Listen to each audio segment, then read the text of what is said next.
Sot me 30 tetor, nga xhamia e Mileshit, një grup prej 19 besimtarësh musliman u nisën drejt vendeve të shenjta për kryerjen e umres, në udhëheqjen e imamit të nderuar Xhavahir Arifaj.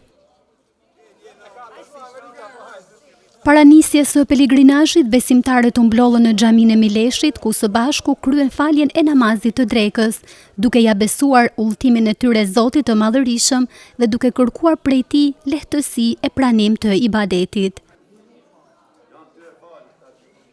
Ky udhëtim shpirtëror përfaqëson një nga momentet më të veçanta në jetën e çdo muslimani, sepse umra është një akt adhurimi që thellon besimin, përkushtimin dhe dashurinë ndaj krijuesit.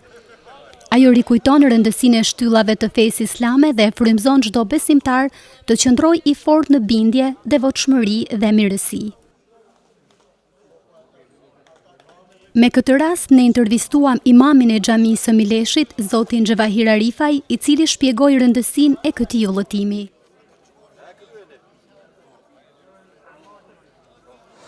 Për fillim, bismillahirrahmanirrahim, në emrin e Zotit mëshiruesit, gjithëmëshirshmit, pasa mëshira dhe begatit e Zotit sofshin mbi të gjithë neve.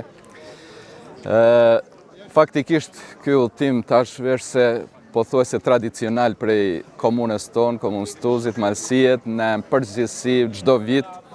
spaku 2 herë në vit jemi duke organizuar vizita vendeve të shenjta jashtë vizitës së haxhit. Haxhi është një obligim për besimtarët. Ai shkojnë ata të cilët kanë pasuri dhe kanë mundësi se obligohet, faktikisht disave se edhe udhërohet, por umra është një vizitë e sabes jashtë muajve të haxhit. Është vizitë e cila nuk është obligative për besimtarët, por është obligative për ata të cilët e kryejnë haxhin njëkohësisht në njëjtën kohë, kurse këto vizita të cilat shkohen prej vendlindjes, prej vendeve të veta, besimtarët, këto janë ato vullnetaret se besimtarët e ndjejnë kënaqësi shpirtërore vizitën atyre vendeve të shenjta, por njëkohësisht janë edhe shpërblimet të cilat i fitojnë gjatë vizitës këtyre vendeve të shenjta, lutjet, namazet e veçanta të cilat shumëfishohen me 100.000 në Ka'bën e shenjtë, me 1.000 në xhaminë e Profetit Muhammed në Medinë,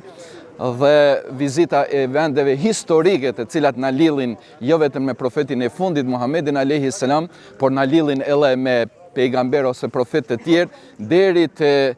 njeriu i parë, krijesa e parë njerëzit që Zoti e krijoi, deri te Ademi dhe bashkëshortja e tij Havaja, pra Adami dhe Eva.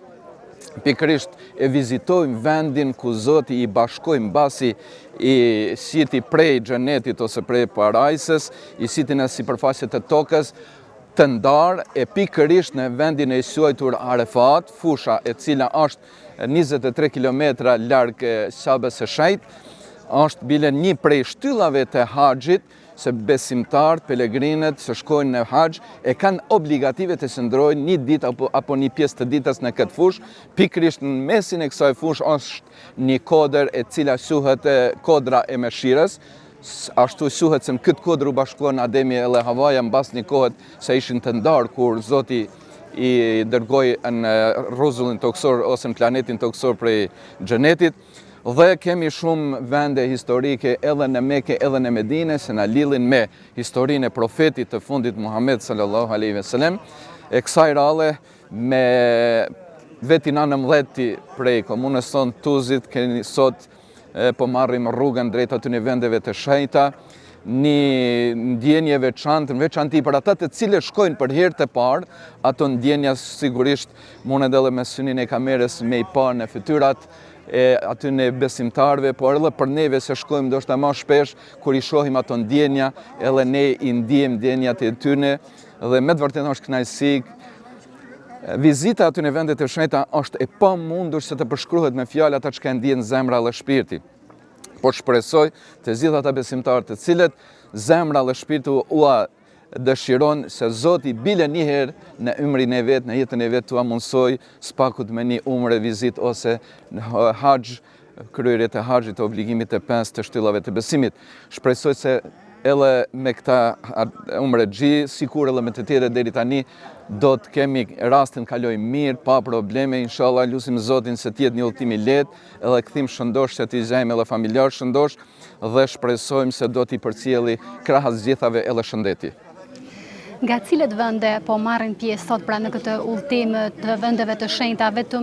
jo vetëm nga Mileshi, por nga vende të tjera, dhe si është ky numër i besimtarëve nga viti në vit? A është në rritje? Po, faktikisht këtu jena prej komunës tonë, jena prej fshatit Dinosh, prej këtu fshatit Milesh, prej fshatit Rogath, prej Tuzit dhe prej Shqipshanikut. Në këtë rast këto janë besimtarët e cilët udhtojnë këtë herë me neve. Shkon numri të u rrit, për çdo vit e ma tepër, ka interesim, vetëm se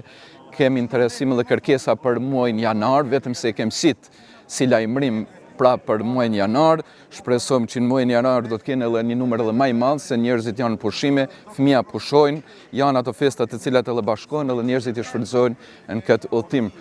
Besoj që besimtarët, jo vetëm ata për herë të parë, po ka shumë të cilët kanë shkua viteve tjera, Zoti va ka dhënë pasurinë, prej kënaqësia që kanë ndje atje, sot apet kërkojnë se të shkojnë herat tjera me neve, bile edhe në këtë grup, kem prej atyre të cilët nuk është hera e parë se shkojnë në umra. Cila është përgatitja shpirtërore dhe morale që rekomandohet për ata që marrin pjesë në umre? Faktikisht, besimtari i cili ndjen shpirtin e vetë besim të sinqert, ndjen kënaqësi për vizitë atyre vendeve dhe zemra dhe shpirti e tërheq se shkojnë edhe të vizitojnë ato vende të shenjta. Është e veçantë se çdo vizitues i këtyre vendeve të shenjta në jetën e vet tregon një ndryshim, bile për një periudhë kohore, se e mban ajo energji e vizitave të atyre vendeve të shenjta. Kështu që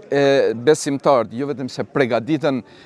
kur duan të marrin këtë udhëtim, por shumë më të përgatitur dhe më të pastër dhe më të sinqert, shpirtërisht dhe përzemërsisht kthehen prej atyre vendeve të shenjta, duke i parë bukuritë dhe mrekullitë të cilat Zoti Xheleshanu i ka çuar në ato vende të shenjta.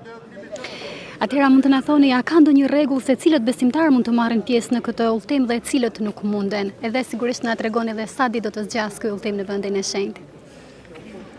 Rregullat e veçanta për besimtarët sa i përket udhëtimit në umra nuk ka, përveç se besimtarët të cilët i takojnë besimit islam. Ata në këtë udhëtim mundin me marrë pjesë edhe të moshuarit, edhe të rit, edhe fëmijët, normalisht me prind, bashkëshort, përbashkët, por faktikisht besimtarët është mirë se kur të marrin këtë udhëtim, t'i bashkangjitin grupit, se mos shkojnë në mënyrë të vetjake ose vetëm, shkaku se nuk di sa din ata për t'i kryer obligimet të cilat janë enkas të caktuara për këto udhëtime. Pra nuk është vetëm një udhëtim i thjesht, kjo është udhëtim adhurimit, nuk është vetëm po shkoj edhe po e shoh sabën, po i bëj disa foto dhe po kthehena. Kjo është udhëtim veçantë, se ka rregullat e veçanta, se është përgatitje e veçantë në raste të veçanta, në vende të veçanta dhe kohë të veçantë, dhe besoj që çdo grup i nevojitet një pris i cili apo udhëhes i cili është i përgatitur, i njeh kushtet, rregullat edhe njeh vendin, se kur shkojnë besimtarët atje jo vetëm të përshëndrohen vetëm në adhurim edhe në këto dy pika të shenjta, Qabe edhe xhamit Profetit, por normalisht me edhe me pa historinë aty në vendeve, vendet ku pejgamberët e Zotit, profetët e Zotit kanë kaluar, por edhe të njohin me kulturën, se ndoshta të vendi jonë ose në vend lindjen tonë nuk e shohim, e atje shohim edhe takohemi, çka është një pozitive, se në ato vende takohemi njerëz prej të gjitha racave, të gjitha kulturave, të gjitha shteteve të botës, të gjitha gjuhëve, e na bashkon ai vend i shenjtë, ajo paqë se thret ai vend. Ne faktikisht atje me kret me udhëtim i kemi 10 ditë udhëtim. Shpresojmë që ditën e shtune me 8 nëntor do të kthehemi prapë këtu në vendin tonë. Faleminderit shumë dhe ju urojmë udhëtim të rehatshëm dhe Zoti ua pranoft lutjet. Faleminderit edhe për juve, Zoti ju ruaj, faleminderit të gjithë stafit të televizionit Bojin, të cilët i përcjellni të gjitha aktivitetet tona dhe nuk e lëni asnjë se atë shkoj pa në njoftuar opinionin. Zoti ju shpërbleft në tyra. Asalamu alaikum wa rahmatullahi wa barakatuh.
Umra është një thirrje shpirtërore që çdo besimtar e ndjen në zemër. Ajo është lullëtimi i pendesës, pastrimit dhe afërsisë me Zotin. Banorët e Mileshit i përcollën pelegrinët me urime të sinqerta dhe me lutjen që Zoti t'ua pranojë adhurimin dhe t'i kthejë shëndoshë mirë e të bekuar në familjet e tyre.